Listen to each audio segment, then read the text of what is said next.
Muito bem, meu povo querido. A minha pergunta de todo dia, né?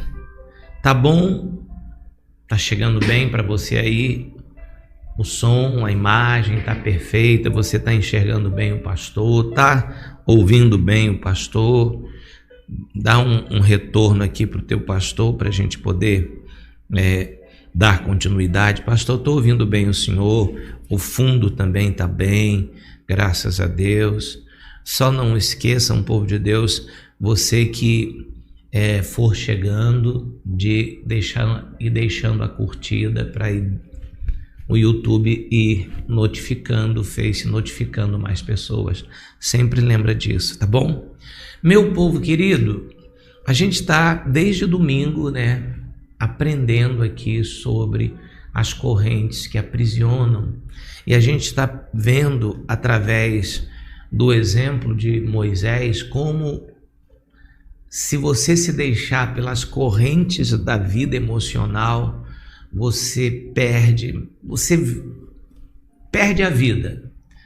Não só no sentido de muitas vezes pessoas realmente tirarem suas vidas, mas também no sentido da pessoa viver uma vida sem sentido, uma vida sem propósito.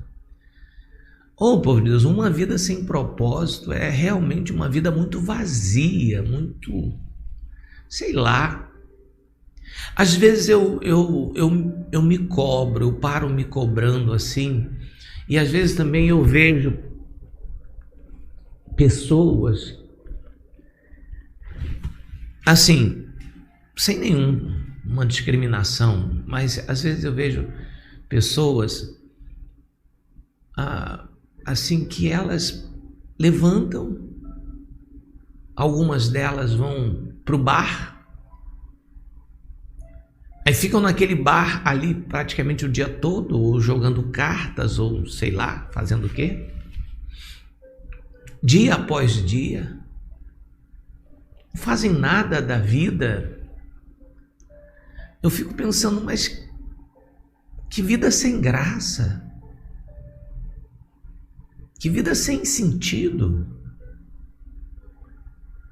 A gente precisa descobrir o nosso propósito, povo de Deus, a razão pela qual nós estamos nesse mundo. Tem uma razão. E Moisés estava assim, vivendo essa vida. Só que no caso de Moisés, ele não ia para o bar, né? Ele ia para o deserto. Tão ruim quanto, ele ia para o deserto. Aquela monotonia, sabe?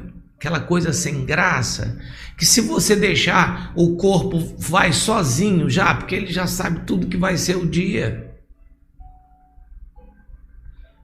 Moisés ia para o deserto e lá ficava, meses, aquele deserto.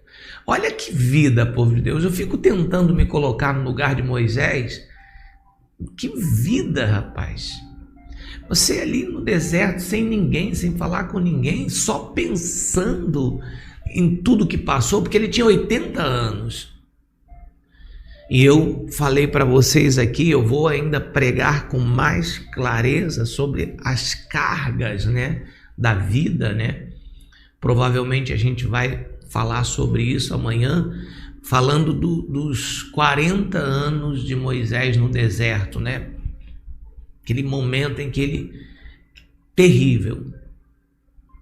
E ali Moisés, 80 anos,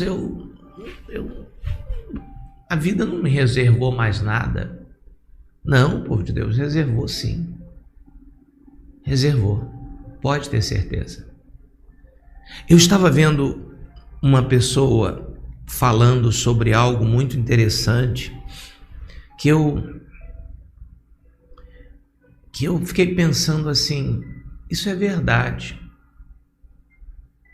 Cada pessoa tem o seu tempo para Deus realizar as coisas.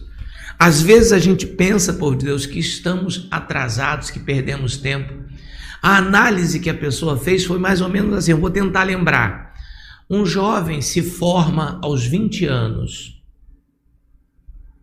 mas demora 5 anos para conseguir um emprego. Olha só. Tem outro que aos 25 anos já é o gerente, ou como se chama hoje, né, o CEO de uma empresa. Alguns se aposentam aos 50 anos, por exemplo, e outros começam a desenvolver sua vida, seja ela profissional, começam a crescer profissionalmente, financeiramente, talvez até mais do que isso, 55, 60. Essa pessoa dá até um exemplo assim, que o presidente dos Estados Unidos, Barack Obama, se aposentou com 55. O próximo presidente dos Estados Unidos começou sua carreira aos 70, carreira política, né, de presidência.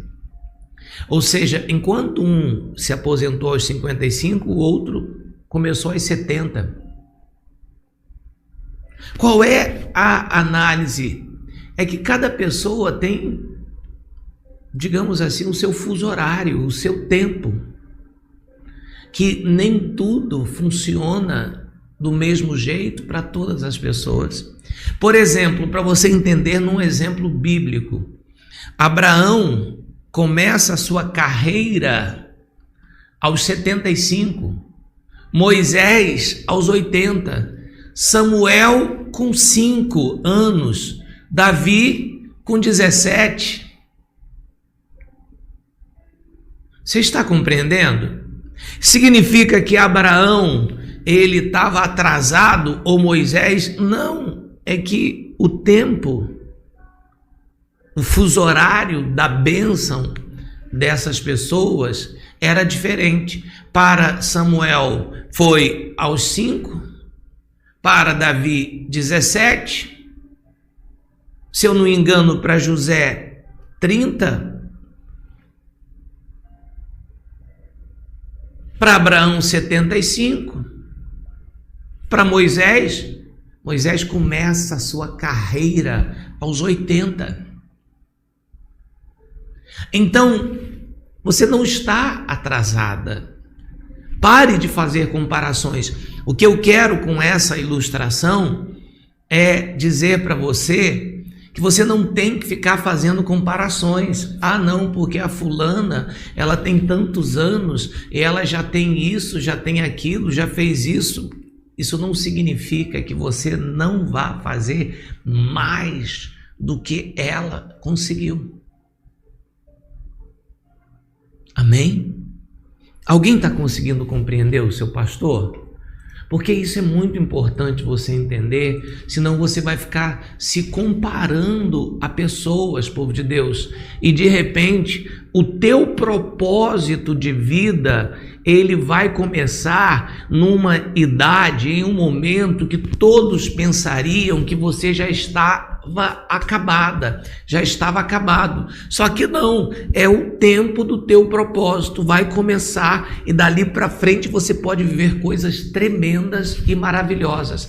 Então acredite, você não está atrasado, você não é pior do que quem já fez. Pode ser que alguém já esteja aposentado e essa pessoa seja mais nova que você, mas que você ainda vai conseguir conquistar muito mais coisas que essa pessoa, mesmo você sendo mais velha. Ficou claro? Então, pega essa palavra para você. Eu estou no meu tempo, no tempo que Deus determinou para a minha vida. Eu tenho o meu tempo, você tem o seu tempo. O que Deus vai fazer na minha vida não vai ser no mesmo tempo que Ele vai fazer na sua. Talvez na minha demore mais e na sua seja mais rápido, mas isso não significa que eu seja pior que você e você melhor que eu. Não significa que você tenha mais fé e eu tenho menos. Significa apenas que estamos cada um nos nossos tempos. Porque eu disse isso para você poder entender que Moisés vai começar a sua carreira aos 80 anos. E o que prendia Moisés e o que nós precisamos definir e nos libertar é o que está nos prendendo. Então vamos lá, vamos só recapitular algumas coisas para a gente entender do que o pastor está falando. O nosso tema é 4 correntes que amarram uma vida. Estamos na parte 3 desse estudo. Você deve assistir às outras partes. Domingo, segunda, terça, tá? Domingo, segunda, terça e hoje. Aliás, terça não teve, né? Que foi ontem. Domingo e segunda. E hoje, tá bom? Então, parte 3. Vamos ver o que a gente já aprendeu. A primeira corrente que nós vimos que Moisés sofria era a corrente da baixa autoestima. Moisés tinha uma estima zerada, baixa, ele não acreditava no seu potencial. A segunda foi, ele estava querendo buscar aceitação. O que é isso? É você que está sempre preocupado ou preocupada com a opinião dos outros. Você está sempre fazendo coisas para agradar os outros. Com isso, você certamente vai se quebrar, vai se frustrar. A terceira era vitimizar-se, utilizar de desculpas para justificar a falta de coragem. Amém? E hoje, finalmente, chegamos na quarta, medo, que ela não tinha coragem de assumir responsabilidades. Essa é a quarta corrente terrível. Olha o que ele diz para o Senhor, lá em Êxodo 4:13. Ah, Senhor, envia aquele que tens de enviar, menos a mim. Olha aí, povo de Deus. Olha a praga do medo aí, ó. Medo de assumir responsabilidades, medo de assumir compromissos. Às vezes, povo de Deus, a pessoa, ela fica com a vida dela paralisada, não anda, não ata nem desata, não vai para frente. Não é porque ela seja incompetente, não é porque ela não tenha capacidade, não é porque ela não saiba, é simplesmente porque ela é medrosa, ela tem medo. O medo paralisa, o medo é uma desgraça. Veja, Moisés está falando com Deus. Deus já disse ali para Moisés, já estamos já na quarta, então Deus já disse, não se preocupe, eu sou contigo. Se eu sou contigo, você vai conseguir. Deus já disse para Moisés, Moisés, não se preocupa, Moisés, não se preocupa, eu vou falar, eu vou te capacitar, eu vou colocar as palavras na tua boca, o que você não souber, eu vou te ensinar. Mas nada disso, povo de Deus, foi suficiente para que Moisés acreditasse na capacidade e no projeto de Deus na vida dele. Ele continua olhando para si, para os seus medos, dando desculpas, sabe? Eu não sei falar direito, ai, as pessoas não vão acreditar em mim, ai, quem sou eu, sabe? Essas coisas, sabe? São terríveis. O vitimismo, pessoas que se vitimizam por tudo, essas pessoas, elas são fadadas ao fracasso. Quem sou eu? Ai, eu não sei falar direito. Ai, não, as pessoas vão pensar o que de mim? Vão pensar que você é um fracassado. É o que já estão pensando de você. Desculpa falar assim. Vão pensar, não, já estão pensando. Pô, fulana não ata nem desata, como eu já disse. Fulana também, misericórdia, sabe? E você vai se tornar uma pessoa indesejável, desculpe dizer assim, uma pessoa chata, que ninguém quer estar perto. Eu estou ensinando agora às 23 horas sobre amizades, até uma pregação que já fizemos aqui pela manhã, eu estou ensinando à noite ao nosso povo da noite de uma maneira mais detalhada. Até convido você a assistir. Pô, ninguém quer ser amigo de gente chata. Ninguém quer estar perto de gente que se vitimiza. Ninguém quer ser companheiro de gente medrosa, sabe? Que coloca dificuldade em tudo.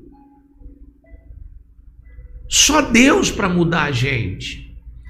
Então você tem que parar com isso. Você tem que parar. Ah, pastor, mas por que Moisés falou assim, manda outra pessoa, menos eu? Porque ele tinha medo de fracassar. Meu povo, meu amado povo, o fracasso faz parte da escola da vida. Não tem como você ter 100% de certeza que algo vai dar certo. A única certeza que a gente tem que vai dar certo é a certeza de que Deus está conosco. Quando a gente tem a certeza que a gente está debaixo da vontade de Deus, debaixo da ordem de Deus, então a gente vai passar muitas lutas, mas vai dar certo. Mas ainda assim a gente vai passar lutas. Moisés está falando para Deus. Deus, o plano que o Senhor tem para mim, passa para outra pessoa. Que é isso, povo de Deus? Não, de jeito nenhum, eu não aceito. Eu sempre falo, Senhor, o teu propósito na minha vida, cumpre na minha vida. Não passa para outro não, Senhor, cumpre na minha. Será que não é isso que a gente anda falando, povo de Deus, por causa dos nossos medos e deixando que aquilo que Deus tem para nós esteja indo para outra pessoa? Eu estava esses dias meditando sobre a vida de Abraão, porque a gente está ensinando às 18 horas sobre ser tu uma bênção. E eu estava meditando na vida de Abraão e eu reparei uma coisa, povo de Deus, que eu nunca tinha reparado. Que provavelmente, veja bem, provavelmente o que Deus fez na vida de Abraão, Deus queria fazer na vida do pai de Abraão. Por que, pastor, o senhor pensa isso? Porque a parte que fala do pai de Abraão é muito parecida com o início da história de Abraão. É muito parecida.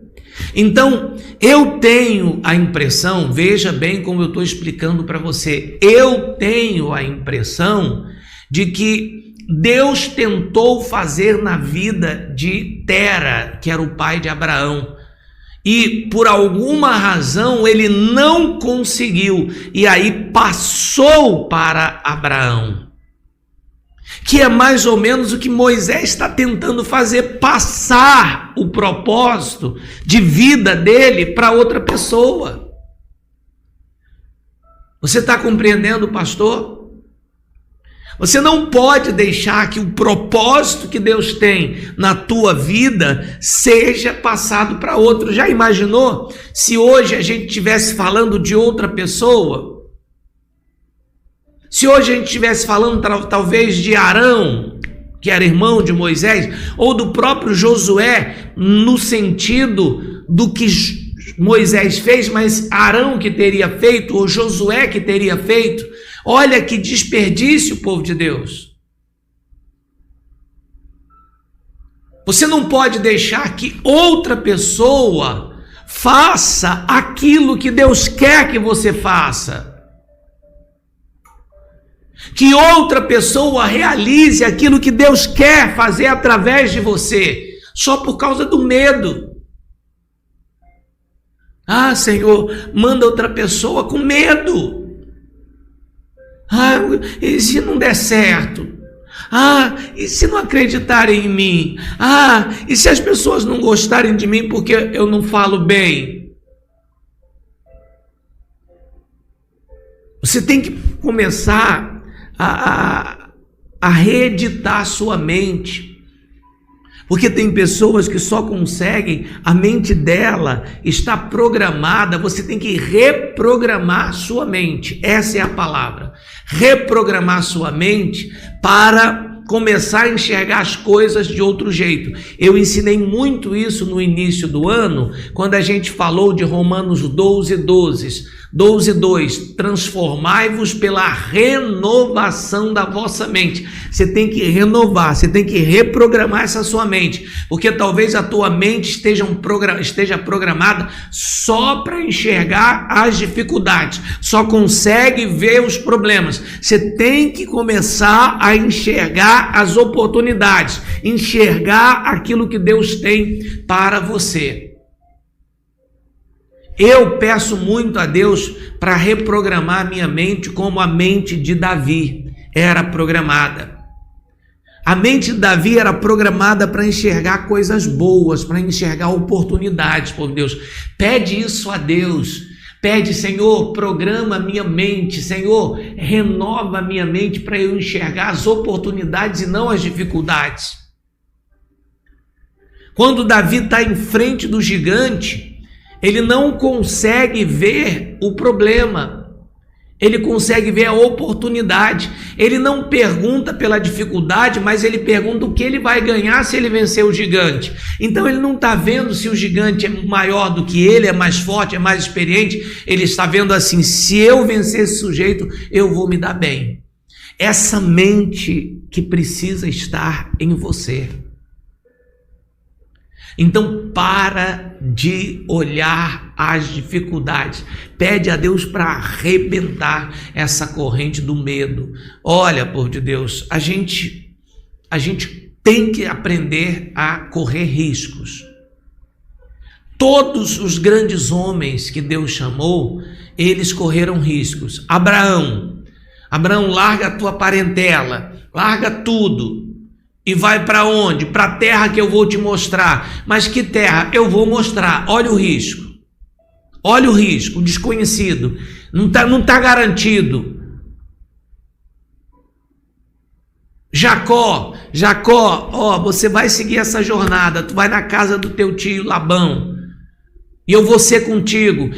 Jacó não conhecia o tio. Jacó não sabia. E olha que o tio era um trambiqueiro, o povo de Deus de marca maior. Mas ainda assim Jacó enfrentou as lutas e saiu vencedor. Abraão saiu vencedor. Isaac saiu vencedor. Moisés saiu vencedor. Olha, Josué vencedor. Davi vencedor. E você vencedora. Você vencedor. Então agarra isso. Pede a Deus hoje: Senhor, me liberta. Me liberta desse medo. Dois pedidos você tem que fazer hoje, povo de Deus. Senhor, me liberta desse medo e não passa para outra pessoa o que o Senhor tem para mim. Não passa.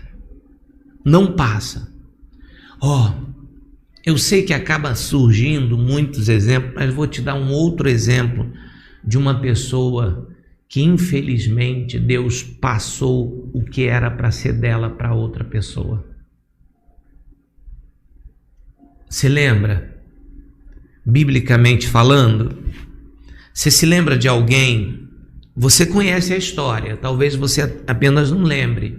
Alguém que Deus tirou dele e deu para outro, porque ele não teve coragem de seguir a vontade de Deus na vida. Preferiu fazer sua própria vontade, fazer o que queria, porque se Moisés não vai, ele está escolhendo fazer a vontade dele, não a vontade de Deus. Quando a gente escolhe fazer a nossa vontade, aí não adianta, Deus tem que passar para outra pessoa. Você lembra de alguém na Bíblia que Deus passa o propósito que Deus entregou para ele, para outro, porque ele não cumpriu, ele não quis seguir? Quem lembra de alguém assim? Sabe quem, povo de Deus? Saul. Deus pega aquilo que tinha preparado para Saul e dá para Davi. Por quê? Porque Saul, infelizmente, não quis fazer aquilo que Deus pediu. Se Moisés também, sabe, por Deus, fizesse isso, nós não estaríamos falando de Moisés. Estaríamos falando de outra pessoa.